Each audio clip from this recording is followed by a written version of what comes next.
علامہ محمد اقبال رحمۃ اللہ علیہ، ہمارے جیسا اس طرح کا اولیاء تو نہیں تھا ان کا، لیکن پوری کائنات کے علماء نے ان کو علامہ کا خطاب دیا تھا کہ وہ عالم دین ہے۔ دوسرا ان کو خطاب ملا حکیم الامت کا۔ حکیم الامت، حکیم کہتے ہیں دوائی جاننے والے کو، بیماری سمجھنے والے کو کہ یہ حکیم ہے۔ مریض پاس آئے اور اس کی نبض پہ ہاتھ رکھ کے تو اسے پتہ چل جاتا ہے کہ یہ بیمار ہے اور کون سی اس کو بیماری ہے۔ حکیم نبض پہ ہاتھ رکھ کے پتہ لگاتا ہے کہ اس کو کون سی بیماری ہے۔ اور وہ جو خطاب ان کو ملا وہ ایک مریض کے نہیں ہے، پوری امت کا حکیم، حکیم الامت، پوری امت کے حکیم، یہ خطاب ملا۔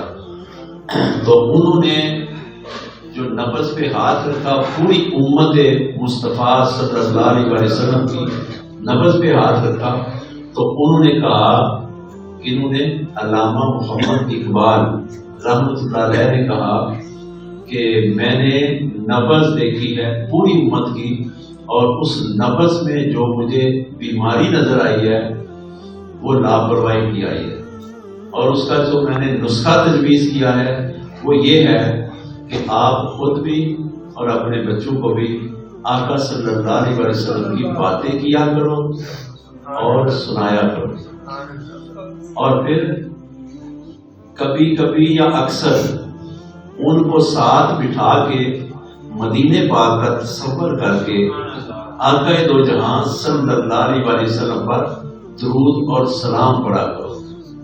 یہ علاج تجویز فرمایا، بیماری کے اوپر جو علاج تجویز فرمایا وہ کیا فرمایا کہ خود بھی اور اپنی اولادوں کو بھی کیا کرو، درود پاک پڑھنے کی طرف لگاؤ، اور آقا علیہ الصلوۃ والسلام کا کبھی اپنی اولاد کو بھولیا بتایا کرو، کبھی آقا علیہ الصلوۃ والسلام کی ان کو باتیں سنایا کرو۔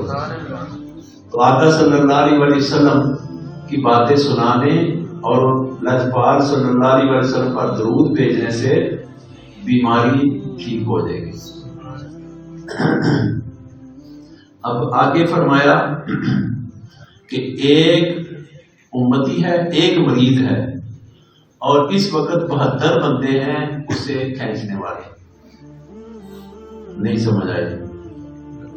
ایک مریض ہے اور 72 بندے ہیں حدیث پاک کے مطابق اس دور میں اس ایک بندے کو کھینچنے والے۔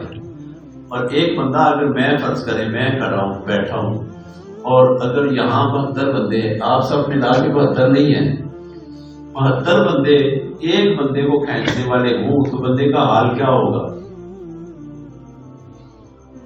یعنی 72 فرقے ہیں اس وقت، اور 73واں وہ بندہ ہے، اس کو سارے کھینچ رہے ہیں۔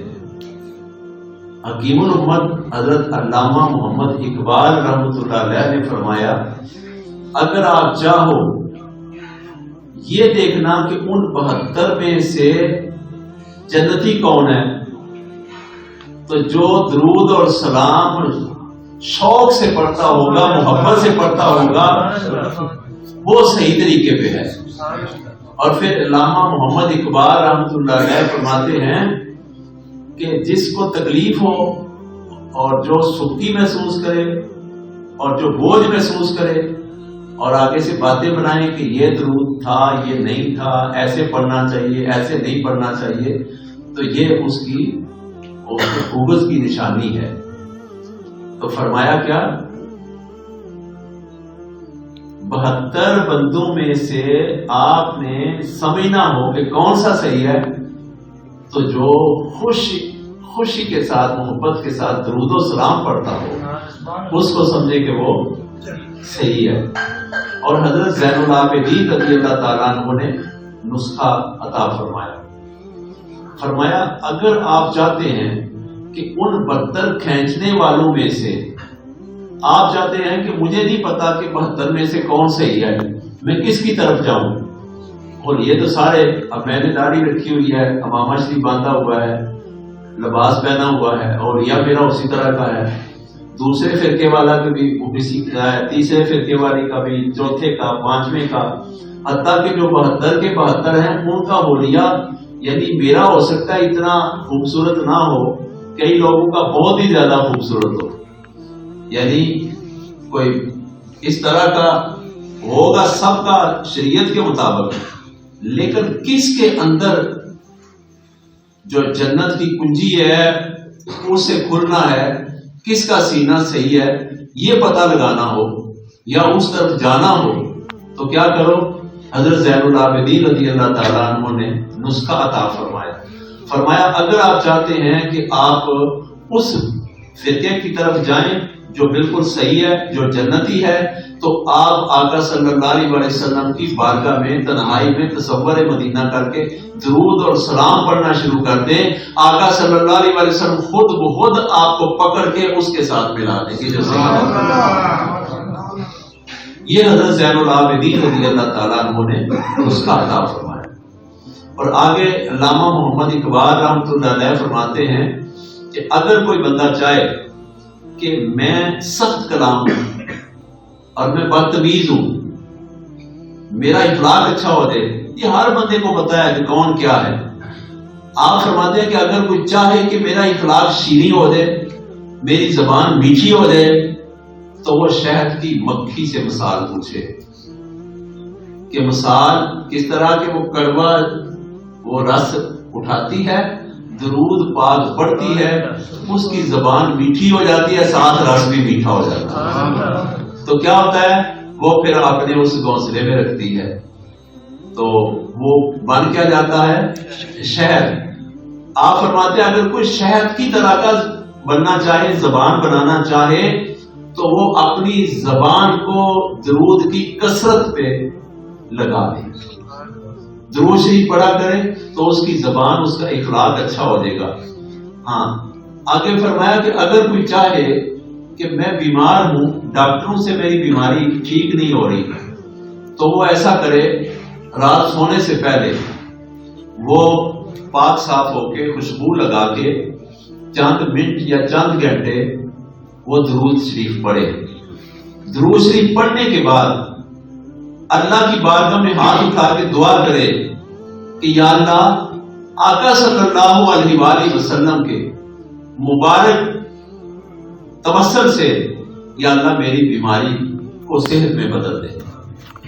اب درود پاک اصل میں جو میں نے یہ اولیاء بنایا اصل میں یہی ہے، ہم ہاتھ تو نہیں اٹھاتے لیکن ادب سے ہاتھ باندھے ہوتے ہیں۔ درود پاک ہے کیا؟ اللہم صلی علی محمد وعلی آل محمد۔ اے اللہ تیری بارگاہ میں دعا کرتا ہوں کہ تو ہمارے محمد صلی اللہ علیہ وسلم کے اوپر اپنی رحمتیں نازل فرما اور برکتیں نازل فرما۔ یہ درود پاک ہے۔ تو جب بندہ یہ دعا کرتا ہے نا تو پھر احسان کا بدلہ احسان ہے، دعا کا بدلہ دعا ہے۔ مدینے کے تاجدار گنبد خضرا کے مکین صلی اللہ علیہ وسلم بھی پھر دعا فرماتے ہیں۔ جب وہ دعا فرماتے ہیں تو بیماری رہے گی، ٹھیک ہو جائے گی۔ اور فرمایا کہ اگر آپ 99 بیماریاں باطن کی ٹھیک کرنا چاہتے ہو اور جسمانی بھی بیماریاں ٹھیک کرنا چاہتے ہو تو دونوں قسم کی بیماریوں کے لیے درود شریف کا نسخہ بہت مجرب ہے۔ مجرب کہتے ہیں جو بار بار تجربے میں آیا ہوا ہو اور اسے کوئی بھی مریض ایسا نہیں جو ٹھیک نہیں ہوا، اس کو کہتے ہیں مجرب نسخہ۔ آپ چیک کر کے دیکھ لو، ٹھیک ہو جائے گا۔ پھر حدیث پاک میں آیا ہے آقا صلی اللہ علیہ وآلہ وسلم، اچھا کچھ لوگ سلسل پڑھتے ہیں، یہ بہت بڑا گناہ ہے۔ میں نے بڑے بڑے جلیل القدر علماء کرام جو اس وقت بڑے بڑے ہیں وہ بھی صلی اللہ علیہ وآلہ وسلم کو بگاڑ کر پڑھتے ہیں، یا تیز پڑھتے ہیں تو حروف کا خیال نہیں ہوتا، وہ مخارج کے ساتھ نہیں پڑھتے، وہ صحیح جیسے پڑھنا چاہیے جس کا ترجمہ آقا صلی اللہ علیہ وسلم کی بارگاہ میں رحمت بھیجنے کا بنتا ہے وہ نہیں بنتا۔ تو اس لیے صلی اللہ علیہ وآلہ وسلم بڑے آرام سے پڑھنا چاہیے۔ اتنی جلدی کس بات کی؟ کیوں کہ آقا صلی اللہ علیہ وسلم بہت مہربان ہے. اور آقا صلی اللہ علیہ وسلم نے فرمایا کہ اگر کوئی چاہے کہ اس کی تنگ دستی دور ہو جائے، تنگ دستی آپ سمجھتے ہیں بے روزگاری، تنگ دستی ختم ہو جائے، اگر کوئی چاہتا ہے اس کی بیماری ختم ہو جائے، اگر کوئی چاہتا ہے کہ اس کی بے سکونی ختم ہو جائے، تو وہ کیا کرے؟ میرے ساتھ رابطہ کرے. رابطہ کیا ہے؟ اللہم صلی علی محمد صلی اللہ علیہ وآلہ وسلم.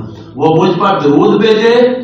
اللہ تبارک و تعالیٰ فرماتے ہیں جو محبوب صلی اللہ علیہ وسلم پہ درود بھیجتا ہے اس کے سارے کام میں اپنے ذمے لے لیتا ہوں، میں اپنے ذمے لے لیتا ہوں. درود شریف کی بڑی برکتیں ہیں. ہمارے بچے ضدی ہیں، اس کا علاج بھی علامہ اقبال رحمۃ اللہ علیہ نے تجویز فرمایا. آپ فرماتے ہیں کہ اگر آپ چاہتے ہیں کہ بچے لڑائی نہ کریں، جھگڑا نہ کریں، ضد نہ کریں، آپ ان کے ساتھ تھوڑا سا پیار کریں اور ان کی ضرورت کی چیز ان کو پیش کریں اور انہیں کہیں کہ آؤ میرے ساتھ، آپ کو میں یہ دوں گا، آپ میرے ساتھ بیٹھ کے تھوڑی دیر درود شریف پڑھیں. آپ نے حوالہ دیا بابا فرید رحمۃ اللہ علیہ کا. آپ فرماتے ہیں نماز پڑھانے کے لیے ماں نے کیا کیا تھا؟ شکر کا فرمایا کہ اے فرید اگر آپ نماز پڑھیں گے تو آپ کو اللہ پاک کی طرف سے شکر ملے گی. تو جب انہوں نے نماز پڑھی تو عرض کیا امی جان حضور شکر کہاں ہے؟ فرمایا جس مسلح پہ نماز پڑھی اس کو اٹھاؤ. اس کو اٹھایا تو نیچے سے شکر مانے چونکہ خود اللہ کی طرف لگانے کے لیے بچے کے اندر حرص جو تھی اس کو پورا کیا. جو بچے کی خواہش ہوتی ہے نا کہ میں ٹافیاں کھاؤں، میں چاکلیٹ کھاؤں، میں یا فلاں چیز کھاؤں یا لیز پاپڑ کھاؤں. ہم لیز پاپڑ تو ویسے بھی لا کے دیتے ہیں، لیکن اگر وہ درود شریف کے لیے لا کے دیں تو شاید وہ بیماری پیدا نہ کرے، شفا بن جائے. یہ ایسی چیز ہے، درود شریف ایسی چیز ہے. تو فرماتے ہیں کہ اگر آپ چاہتے ہیں کہ بچے سلجھ جائیں اور معتبر شخصیت بن کے ابھرے تو ان کو اپنے ساتھ بٹھا کے کچھ دیر درود پاک کی تعلیم دیں اور درود پاک پڑھائیں اور خود ساتھ پڑھیں. آپ دیکھیں گے چند دنوں میں بچے کے اندر تبدیلی آ جائے گی. وہ اکھڑ دماغ اور بدتمیزی چھوڑ دے گا، بلکہ وہ درود پاک کی برکت سے نگاہ مصطفیٰ صلی اللہ علیہ وسلم سے اس بچے کا اخلاق اچھا ہو جائے گا، بگاڑ ختم ہو جائے گا.